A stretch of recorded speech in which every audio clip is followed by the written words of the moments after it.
Tous les candidats à la succession de Pauline Marois aimeraient ramener tous les souverainistes vers le PQ. Alain, au cours des dernières semaines, Alain, il y a eu plusieurs tentatives auprès du chef d'Option nationale, notamment, qui penche pour cette approche de Martine Ouellette, lui.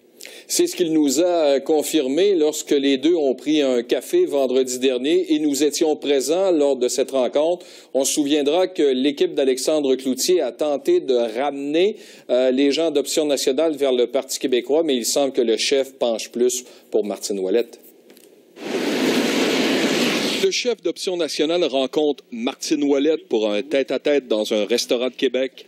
Bien, c'est le fun. Ils sont là pour discuter d'indépendance. On a besoin de faire cette démarche-là rapidement parce que plus on attend, plus on perd. Les membres du Parti québécois sont face à un choix.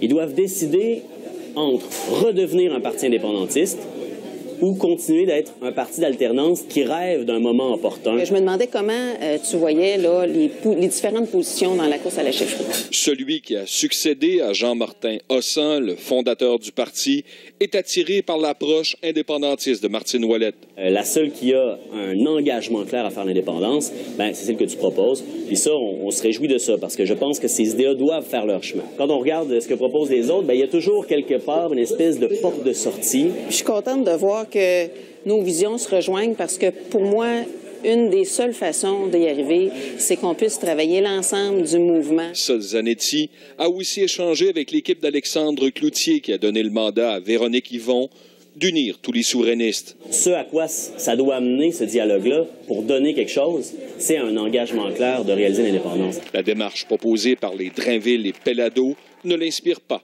M. Drainville aussi dit qu'il faut être clair. M. Pellado dit qu'il faut être clair, mais il faut être clair plus tard. Moi, personnellement, si j'étais membre du Parti québécois, là, je ne signerais pas un chèque en blanc comme ça. Et il pose cette question au meneur de la course, Pierre-Carl Pellado. Alors pourquoi, s'il veut le faire tant que ça, pourquoi est-ce qu'il ne prend pas l'engagement de le faire à l'élection de son parti? Le chef d'Option nationale ne dit pas à ses 5000 membres qui appuyaient, mais lui a fait son choix. Mais il est clair que s'il y a renaissance du mouvement indépendantiste, ça va passer par un retour à l'audace. 3 jours avant le sommet sur les changements climatiques qui réunira tous les premiers ministres provinciaux, Martine Ouellette et Sol Zanetti invitent leurs partisans à marcher samedi à Québec.